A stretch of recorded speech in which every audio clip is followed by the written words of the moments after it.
Buongiorno cari amici, benvenuti anche oggi a una piccola live splash del vostro Marietto Veneziano. Oggi vediamo un video con sempre i circuiti che ultimamente il legale Marietto Veneziano donano gratuitamente nel sito del Capitano. C'è un ebook con 20-25 di questi circuiti. E oggi vediamo come attivare dei circuiti per fare in modo di avvicinare persone affini a noi o meglio ancora l'anima gemella, se un uomo una donna, se una donna un uomo, perché è importante capire che ogni persona ha una propria corrispondenza dall'altro lato sessuale, cioè praticamente se un uomo ha per forza di cose una donna, se una donna ha per forza di cose un uomo. Sempre è un discorso cabalistico e ricordiamoci che le anime cabalisti sono 600.000. Lo ripeto perché magari qualcuno non ha mica tanto ben capito. Le anime cabaliste, l'anima prima è 600.000, il numero è questo. Quindi in teoria sono 1,5 milioni di, scusate, 1.200.000 persone. Quindi un uomo ha per forza una donna deve aver per forza un uomo. Però in questo percorso di ricercare e di ricordarsi prima di tutto di essere cabalisti, no?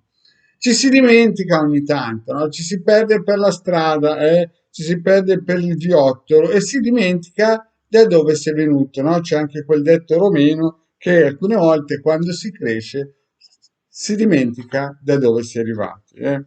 Quindi ci sono molte persone nella vita che magari perché fanno due soldi pensano di essere padre eterno. Beh, sicuramente quelli possono essere anche cabalisti, ma la cosa è difficile.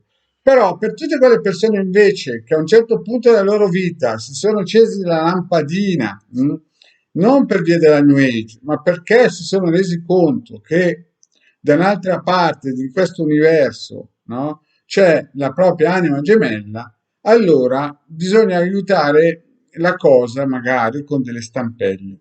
Se uno non è tanto forte, deve usare delle stampelle vibrazionali. Ci sono dei riti propiziatori che il decano emerito veneziano possono proporre, ma per le persone che vogliono stare sull'economy class, ma sempre avere una piccola stampella, noi proponiamo gratuitamente questo circuito. Questo circuito che è anche un emettitore, c'è una stella cabalistica, c'è un segno, un simbolo runico in mezzo, due puntini e un tondo che rappresentano poi l'infinito a vari livelli. E qui dentro noi dobbiamo scrivere il nome e cognome della persona, cioè di voi, i testimoni, e poi magari la scritta voglio incontrare la mia anima gemella. Lo ripeto, questo è un piccolo aiuto vibrazionale, non è certo un rito, però se uno si rende conto che ha sposato la persona sbagliata, è fidanzato con la persona sbagliata, o ha preso tante cantonate, magari in questo momento è solo, e vuole un piccolo aiuto vibrazionale, allora questo circuito può dare una mano, perché i circuiti si possono utilizzare in diversi modi.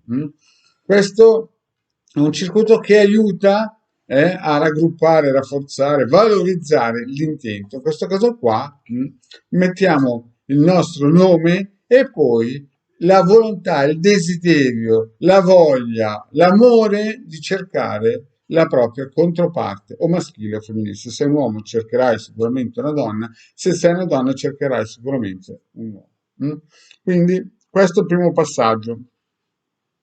Il secondo passaggio è questo circuito che è la ruota karmica tibetana, che teoricamente sembrerebbe che non abbia nulla a che vedere con la Kabbalah, però visto che si parla di karma, no? E visto che il karma di ogni kabbalista, di ogni persona è cercare la propria anima gemella, possiamo chiedere aiuto anche a qualcosa che sembrerebbe lontano da noi. Quindi utilizziamo anche la ruota karmica tibetana e scriviamo lo stesso intento, così da avere abbastanza forza anche dall'egregora della ruota tibetana. Quindi usiamo questo circuito, importante qui in mezzo, usiamo questo circuito e per darci la forza cristica di poter continuare a resistere, no? ad avere quella forza, quella luce interiore, quell'energia, chiamatela poi come volete, no? Perché poi la New Age l'ha chiamata in tutti i modi, la Chiesa di Stato l'ha chiamata in un altro modo, usiamo questa croce cabalistica. Mettiamo qui invece il nostro testimone. Questi tre circuiti devono essere lasciati fino a ottenere il risultato, perché non fanno male. È vero che il corpo eterico si satura entro un mese, però visto l'importanza di cercare la propria anima gemella, noi chiediamo aiuto anche alla ruota tibetana del Karma e chiediamo aiuto anche al resto dei circuiti che mettiamo in campo. Bene, cari amici, vi ringrazio e mi raccomando, si stampano in formato A4, si plastificano e si mettono sopra un armadio lontano da occhi discreti. Grazie e alla prossima. Ciao.